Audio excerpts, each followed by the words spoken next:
Assalamualaikum warahmatullahi ta'ala wabarakatuh. Jemaah rahimakumullah, sebentar lagi kita akan memasuki bulan Idul Adha. Lalu tahukah kita semua apa amalan yang dicintai oleh Allah Subhanahu wa ta'ala di bulan tersebut?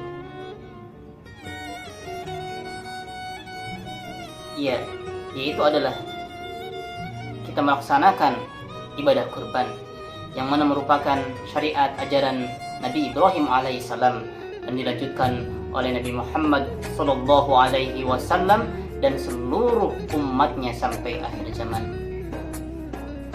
Sebagaimana firman Allah Subhanahu wa taala dalam surat Al-Kautsar yang bunyinya A'udzu billahi minasy syaithanir rajim.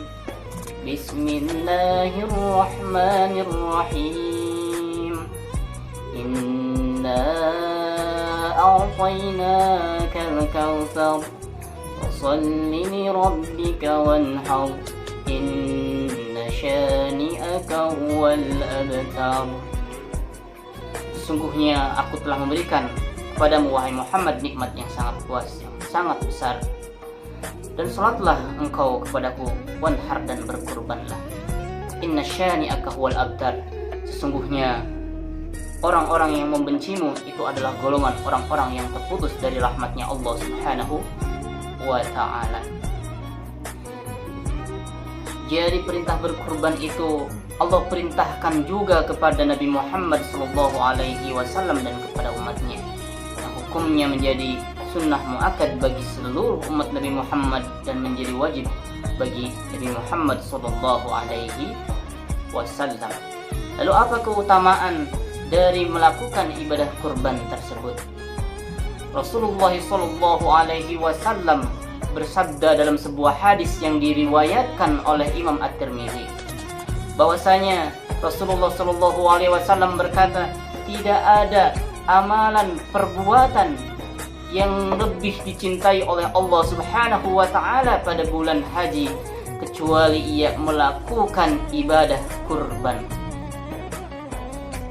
Dan kelak di yaumil qiyamah orang yang berkurban tersebut akan datang dengan membawa tanduk, bulu, dan kuku hewan yang ia kurbankan.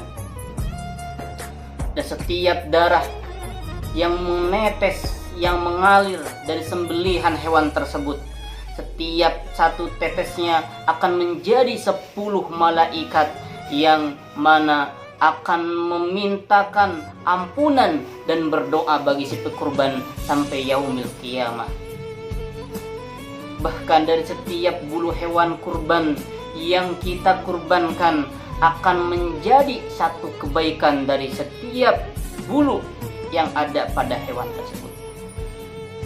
Dan tentu masih banyak lagi manfaat, nilai-nilai keutamaan, pahala ibadah kurban yang kita keluarkan di jalan Allah Subhanahu wa ta'ala. Jemaah rahimakumullah, berbicara tentang kurban, lantas hewan seperti apakah yang bisa kita jadikan sebagai hewan kurban? Rasulullah sallallahu alaihi wasallam bersabda bahwasanya hewan yang bisa kita pergunakan untuk berkurban di hari raya Idul Adha dan hari Tasyrik adalah hewan yang tergolong kepada hewan ternak.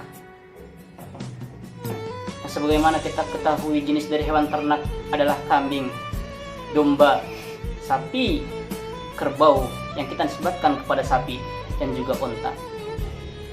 Kambing, domba untuk 1 orang, sapi untuk 7 orang, kerbau untuk 7 orang, dan begitu pun onta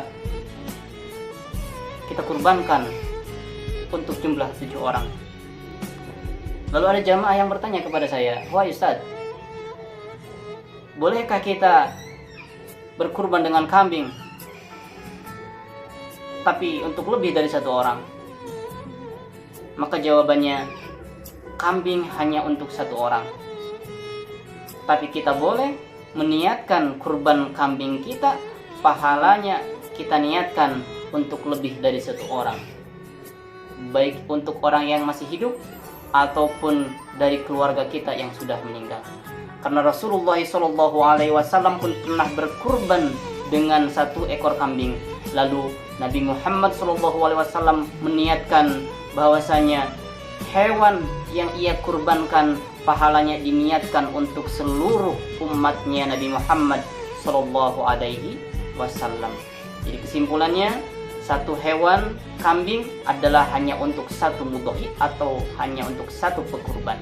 Tapi untuk pahalanya bisa kita niatkan untuk banyak orang, terlepas itu dari keluarga kita, baik yang masih hidup ataupun yang sudah meninggal. Hadirin rahimakumullah, mudah-mudahan kita senantiasa diberikan kesempatan oleh Allah Subhanahu wa taala untuk berkurban, setidaknya untuk lebih mendekatkan diri kepada Allah Subhanahu wa taala. Amin ya Allah, amin ya rabbal alamin. Barakallahu li wa lakum. Billahi al-hidayah tsumma taufiq. Assalamualaikum warahmatullahi taala wabarakatuh.